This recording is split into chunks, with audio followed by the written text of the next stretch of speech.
Hey everyone, welcome back to CareFlow Academy. Today we're talking about arterial blood gases, or ABGs. For many nursing students, ABGs feel intimidating. There are multiple numbers, multiple steps, and sometimes it feels like you're trying to solve a complicated math equation. The good news is that ABGs are actually much simpler than they seem.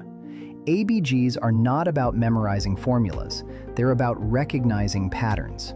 By the end of this lesson, you'll be able to quickly identify whether a patient is acidotic or alkalotic, determine whether the problem is respiratory or metabolic, recognize compensation, and confidently answer NCLEX-style ABG questions.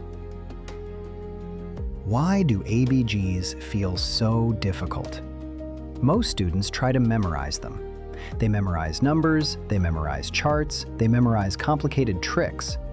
Then, when they see an NCLEX question, stress takes over.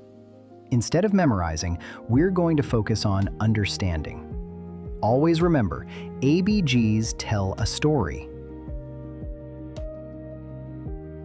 So, what are ABGs actually telling us?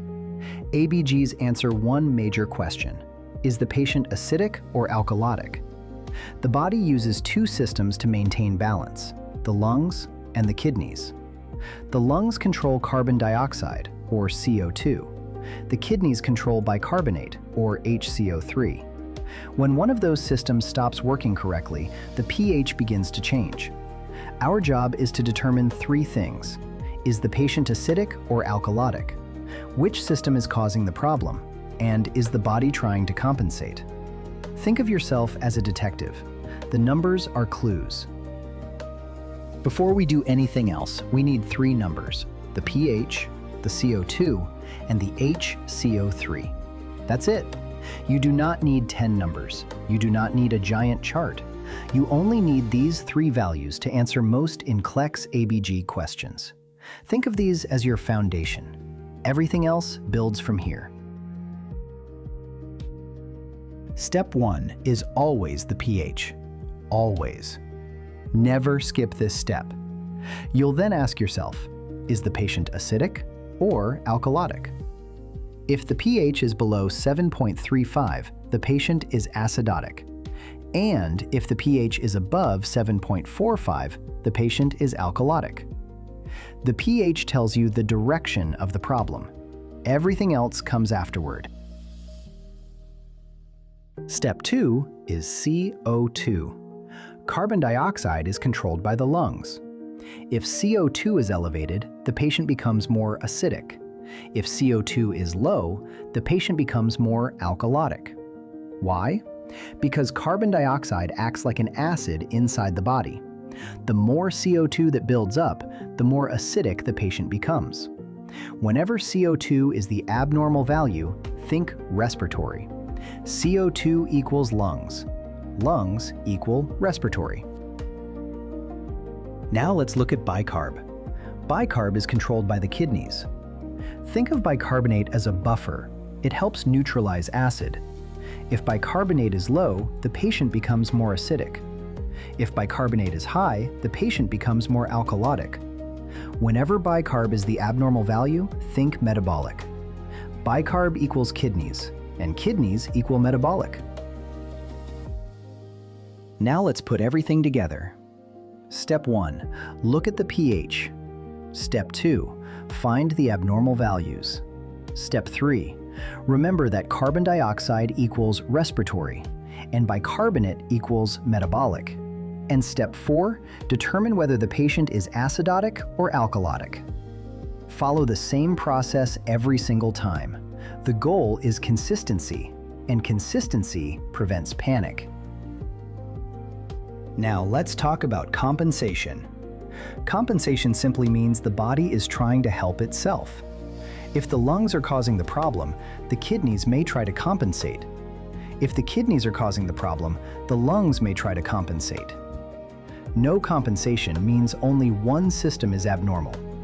Partial compensation means both systems are abnormal, but the pH remains abnormal.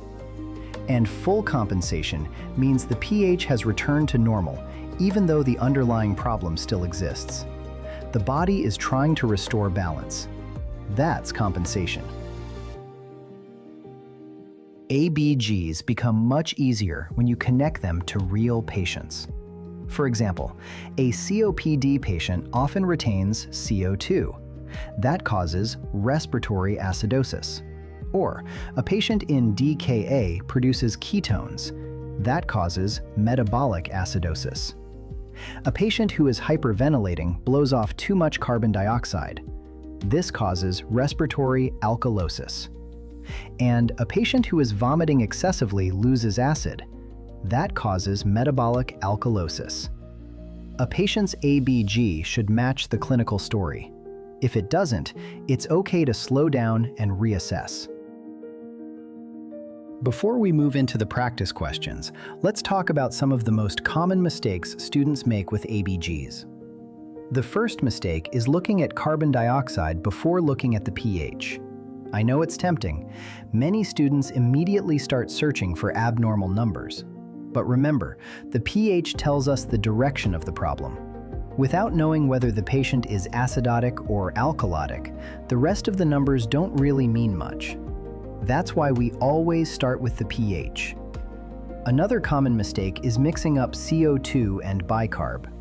Remember, CO2 belongs to the lungs, bicarb belongs to the kidneys. CO2 equals respiratory, and bicarb equals metabolic. The more you consistently apply that relationship, the easier ABGs become. Another trap is forgetting about compensation. Students often identify the primary problem correctly, but then miss the fact that the body is trying to help itself. Remember, compensation doesn't mean the problem is gone. It simply means the opposite system is attempting to restore balance. And finally, probably the biggest mistake of all is memorizing without understanding.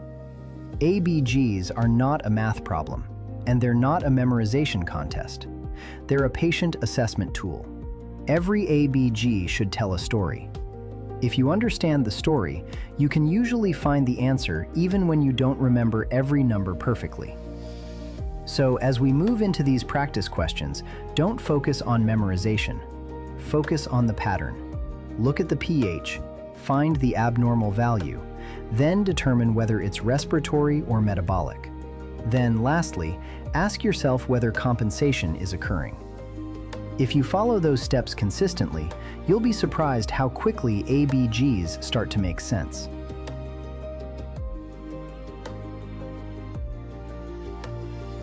All right, let's start with our first practice question. Our patient's ABGs have just resulted. Their pH is 7.30, their CO2 is 50, and their bicarb is 24. What is the interpretation? Is it A, respiratory acidosis, B, respiratory alkalosis, C, metabolic acidosis, or D, metabolic alkalosis? Let's walk through this using our CARE method.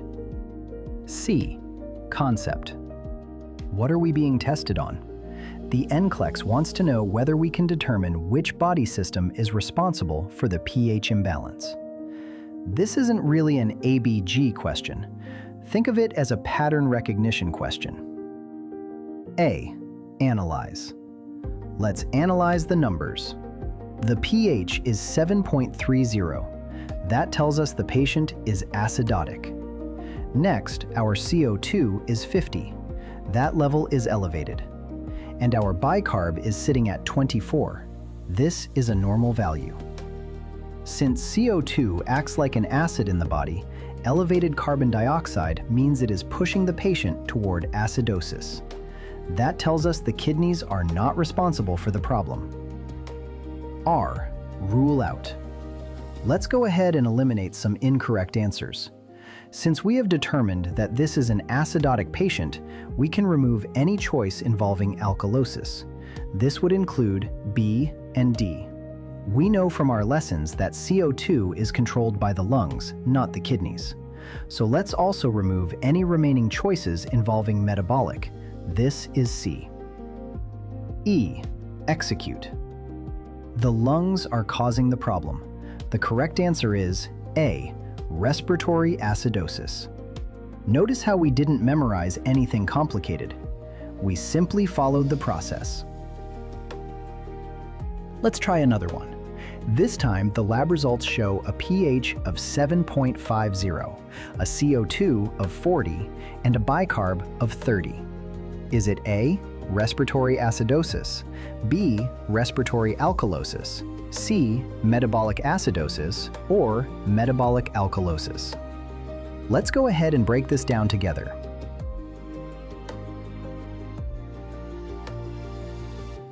Concept. We are being tested on identifying which body system is responsible for the pH imbalance.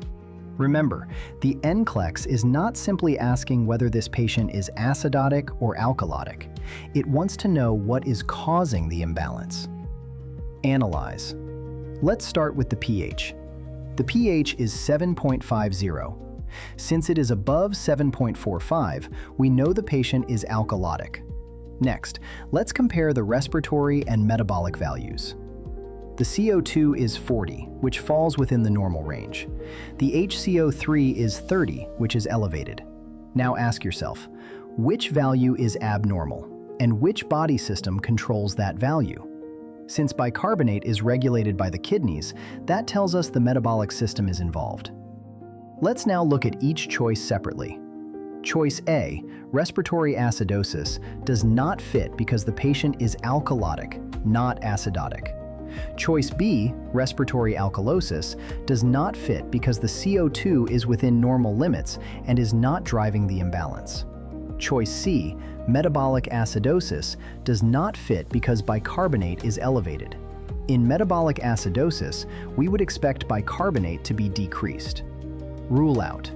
We identified that this patient is alkalotic. We can then remove any acidotic answers. This would be choices A and C. Second, we know that bicarb is the abnormal value. That tells us that this is a metabolic issue.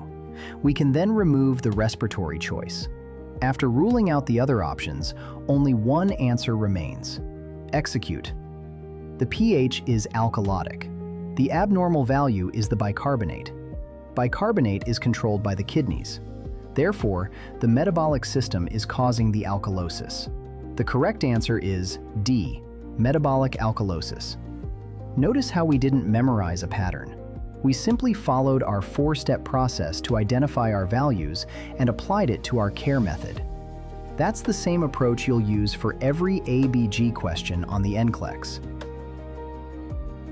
Before we finish, remember this. ABGs are not a memorization test. They are a pattern recognition tool. Every ABG question can be simplified into 5 steps. Step 1, look at the pH. Step 2, find the abnormal value. Step 3, determine whether it's respiratory or metabolic. Step 4, check for compensation. And Step 5, match the clinical story. If you follow those steps consistently, ABGs become much easier. Stop memorizing and start understanding. Thank you so much for spending time with me today. I hope this lesson helped make ABGs feel less intimidating and much easier to understand. If this lesson helped you, make sure to like the video and leave a comment below. What nursing topic would you like us to cover next? This is your education too, and we want to make sure these lessons support what you actually need. In our next module, we'll be diving into lab values made easier and learning how to recognize critical values, high versus low trends, and common NCLEX lab patterns. Until next time, keep learning, keep growing, and keep taking care of yourself. I'll see you in the next module.